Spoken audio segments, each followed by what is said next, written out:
DNA मित्रों, नीतीश कुमार ने अपने नेतृत्व में लगातार 5वीं बार बिहार विधानसभा का चुनाव जिताया है और इस 5वीं बड़ी जीत के साथ वो 10वीं बार मुख्यमंत्री के रूप में शपथ ले सकते हैं। ये वही नीतीश कुमार हैं जिनके खिलाफ चुनाव से पहले और चुनाव के दौरान ये नैरेटिव गढ़ा गया कि वो बीमार हैं। महागठबंधन के मुख्यमंत्री उम्मीदवार तेजस्वी यादव बार बार नीतीश कुमार को बीमार बता रहे थे। कहते थे कि नीतीश कुमार से बिहार नहीं चलने वाला। नीतीश कुमार पूरे चुनाव प्रचार के दौरान इस आरोप पर खामोश रहे, चुप रहे, लेकिन चुनाव में बिहार की जनता ने नीतीश को बीमार बताने वालों का इलाज कर दिया। चुनाव के नतीजों से साबित हो गया कि नीतीश बीमार नहीं है, बल्कि पूरा बिहार है। विरोधी भले ही नीतीश को पलटू राम बताते रहे हों, लेकिन बिहार ने नीतीश पर भरोसा बनाए रखा। आज आपको जानना चाहिए कि नीतीश कुमार ने ऐसा क्या किया कि एनडीए के पक्ष में इतनी बड़ी सुनामी आ गई। आज प्रधानमंत्री नरेंद्र मोदी ने भी नीतीश कुमार के नेतृत्व की तारीफ की। ये प्रचंड जीत, ये अटूट विश्वास बिहार के लोगों ने बिल्कुल गर्दा उड़ा दिया है। नीतीश जी ने शानदार नेतृत्व दिया। आज बिहार के घर घर में मखाने की खीर बनाना पक्का कर दिया है और मुझे खुशी हुई कि यहां भी मखाना की खीर सबको खिलाई गई है। नीतीश कुमार के नेतृत्व में आज एनडीए ने बिहार में डबल सेंचुरी मार दी। ये 2010 की जीत के आसपास ही है, जब एनडीए ने 206 सीटों पर जीत हासिल की थी। आज के इस नतीजे के साथ ही यह साबित हो गया कि लोगों को नीतीश कुमार के सुशासन पर अभी भी भरोसा है। आज हम आपको बताएंगे कि नीतीश कुमार इस चुनाव में विरोधियों पर 21 कैसे पड़े, नीतीश कुमार ने कैसे पूरी बाजी पलटी। ये बताने से पहले आपको जानना चाहिए कि इस चुनाव में नीतीश की पार्टी का प्रदर्शन कैसा रहा और पिछले चुनाव के मुकाबले जेडीयू कहां रही है। इस बार जेडीयू ने 101 सीटों पर लड़कर 85 सीटों पर जीतती हुई इस वक्त दिखाई दे रही है। अभी तक के आंकड़ों के मुताबिक जेडीयू को 19% वोट मिले हैं, जबकि 2020 के चुनाव में जेडीयू 115 सीटों पर लड़कर सिर्फ 43 सीटें जीतने में सफल रही थी। जेडीयू को 2020 में 15% वोट मिले थे और वो तीसरे नंबर की पार्टी बनी थी। लेकिन 2020 के चुनाव को पीछे छोड़ते हुए इस बार नीतीश ने शानदार वापसी की है। पिछले 5 चुनाव में जेडीयू के प्रदर्शन की बात करें तो 2005 में हुए पहले चुनाव में जेडीयू को 55 सीटें मिली। 2005 में हुए दूसरे चुनाव में जेडीयू ने 88 सीटें जीती। 2010 में जेडीयू ने सबसे ज्यादा 115 सीटें जीती। 2015 में जेडीयू ने आरजेडी के साथ मिलकर चुनाव लड़ा था और उसे 71 सीट मिली थी। 2020 में उसकी सीट घटकर 43 हो गई और इस बार उसने पिछली बार के मुकाबले लगभग 2 गुनी सीट हासिल कर ली है। डीएनए मित्रों, हम जेडीयू की इस बार की जीत इसलिए भी बड़ी कह रहे हैं क्योंकि उसका स्ट्राइक रेट सबसे अच्छा है। 2010 में जेडीयू ने 141 सीटों पर लड़कर 115 सीट जीती थी और उसका स्ट्राइक रेट 82% था। लेकिन इस बार के चुनाव में वो सिर्फ 101 सीट पर चुनाव लड़कर 83 सीट जीत रही है, यानी उसका स्ट्राइक रेट इस बार 84% यानी 85% के आसपास है। चुनाव से 6 महीने पहले तक ऐसा लग रहा था कि लोग नीतीश कुमार से काफी नाराज हैं। राजनीतिक पंडित कह रहे थे कि इस बार बिहार में एंटी इनकम्बेंसी की लहर चलेगी, लेकिन पिछले 6 महीनों के दौरान नीतीश ने अपनी योजनाओं से विरोध की आवाजों को शांत कर दिया। तेजस्वी यादव लोगों से वादे कर रहे थे, लेकिन नीतीश ने उनमें से ज्यादातर वादों को पहले ही जमीन पर उतार दिया। डीएनए मित्रों, आपको नीतीश कुमार की उन योजनाओं के बारे में जानना चाहिए जिसने चुनाव जीतने में उनकी सबसे ज्यादा मदद की।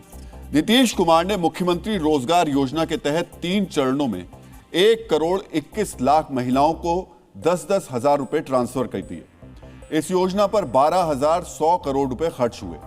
महिलाओं को इतनी बड़ी रकम एक साथ इससे पहले किसी राज्य में नहीं भेजी गई थी। ग्राउंड रिपोर्ट बताती है कि नीतीश की इस योजना से महिलाएं खुश थी। महिलाओं की वोटिंग का आंकड़ा बढ़कर 72% होने के पीछे यह भी एक कारण हो सकता है। साथ ही जीविका, आंगनवाड़ी और आशा वर्कर के मानदेय में भी बढ़ोतरी की गई। दिव्यांगों और बुजुर्गों की पेंशन 400 से बढ़ाकर 1100 रुपए कर दी गई। इस पर 9000 करोड़ रुपए से ज्यादा खर्च आएगा। बेरोजगार ग्रेजुएट नौजवानों को 2 साल तक 1000 रुपए प्रति माह देने का ऐलान किया गया। इस पर 6000 करोड़ रुपए से ज्यादा खर्च आएगा। इसके अलावा बिहार के मिडिल क्लास और गरीबों के लिए 125 यूनिट बिजली मुफ्त कर दी गई। इसका फायदा 1 करोड़ 67 लाख परिवारों को हो रहा है। इस पर हर साल 10,000 करोड़ रुपए से ज्यादा का खर्च आएगा। चुनाव की घोषणा से कुछ घंटे पहले नीतीश ने पटना में मेट्रो की शुरुआत की। इसका भी युवा और मिडिल क्लास मतदाताओं के बीच अच्छा संकेत गया। डीएनए मित्रों, एक तरफ तो नीतीश ने अपनी योजनाओं से जनता के बीच हलचल मचाई, वहीं दूसरी तरफ पूरे चुनाव के दौरान वो मीडिया के सामने साइलेंट बने रहे। आपने बिहार चुनाव के दौरान हर छोटे और बड़े नेताओं के कई इंटरव्यू देखे होंगे, लेकिन मुख्यमंत्री होने के बावजूद नीतीश कुमार ने एक भी इंटरव्यू नहीं दिया। नीतीश कुमार के समर्थन में आपने शायद कोई वायरल सोशल मीडिया पोस्ट भी नहीं देखा होगा। इसके बदले नीतीश कुमार लोगों के बीच पहुंचे। विपक्ष के बीमार वाले तंज का जवाब नीतीश कुमार ने चुनावी मैराथन से दिया। इस बार के चुनाव के दौरान नीतीश कुमार ने कुल मिलाकर 84 रैलियां की। नीतीश ने न केवल हेलीकॉप्टर से रैलियां की, बल्कि खराब मौसम और भारी बारिश के बीच सड़क मार्ग से भी 1000 किलोमीटर की यात्रा की और 11 रैलियों को संबोधित किया। जहां प्रधानमंत्री मोदी जी की तरफ अटूट विश्वास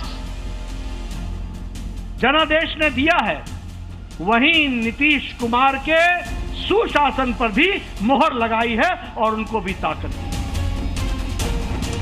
टाइगर नीतीश कुमार है ही। प्रचंड बहुमत नीतीश कुमार जी के नेतृत्व में, उनके काम पर जनता ने मोहर लगाया। नीतीश कुमार का नेतृत्व को हम शुरू से ही कहा है कि उनके नेतृत्व में ही मुख्यमंत्री बने, लोग सरकार चले, अच्छा है। नीतीश जी हैं, थे और रहेंगे। नालंदा का बेटा एक बार फिर से मुख्यमंत्री बनने जा रहा है। नीतीश कुमार के नेतृत्व में हम लोग चुनाव लड़ रहे हैं।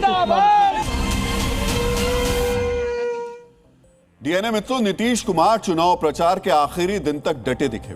इस तरह उन्होंने बताया कि भले ही वो 75 साल के होने वाले हैं, लेकिन उनके भीतर ऊर्जा और उत्साह में कोई कमी नहीं आई। नीतीश ने चुनाव के दौरान कोई भी विवादित बयान नहीं दिया। पिछली बार उन्होंने कई रैलियों में लालू परिवार पर व्यक्तिगत निशाना साधा था, लेकिन इस बार वो सिर्फ अपने 20 साल के कामकाज के लिए वोट मांगते नजर आए। जनता के बीच काम को गिनाने के अलावा नीतीश ने स्ट्रेटेजी पर भी फोकस किया। आरजेडी के MY समीकरण यानी मुस्लिम यादव समीकरण का जवाब उन्होंने एनडीए के MY समीकरण यानी महिला और युवा समीकरण से दिया। आरजेडी के जाति कार्ड के जवाब में सुशासन का नैरेटिव खड़ा किया। उन्होंने सभी जातियों और धर्मों को जोड़ने पर ध्यान दिया, विशेष रूप से अति पिछड़ी जातियों को, जिनकी संख्या बिहार में सबसे ज्यादा 36% है। 2020 की तरह चिराग पासवान को एनडीए से अलग नहीं रखा, जिसका खामियाजा वो भुगत चुके थे, लेकिन सीट बंटवारे के दौरान झुकने से भी इनकार कर दिया। जेडीयू की कुछ सीटें जब चिराग पासवान की पार्टी को दी जा रही थी तो उन्होंने सख्त नाराजगी जताई थी। तीसरे नंबर की पार्टी होने के बाद भी सीट बंटवारे के दौरान साफ कर दिया कि जेडीयू बीजेपी से कम सीटों पर नहीं लड़ेगी। इस तरह उन्होंने अपनी पार्टी को सम्मानजनक सीटें दिलवाई। नीतीश कुमार ने जोन बांटकर अपने नेताओं को जिम्मेदारी सौंपी, जैसे कि मिथिलांचल में संजय झा को जिम्मा मिला, पटना के आसपास की जिम्मेदारी लल्लन सिंह को दी। नीतीश कुमार ने अपने परिवार से किसी को भी राजनीति में आगे नहीं बढ़ाया है। उनके बेटे को बार बार चुनाव लड़ाने की मांग पार्टी के नेताओं की तरफ से की गई, लेकिन इसके लिए वो तैयार नहीं हुए। इस तरह परिवारवाद के मुद्दे पर एनडीए को लालू परिवार पर निशाना साधने का मौका मिला।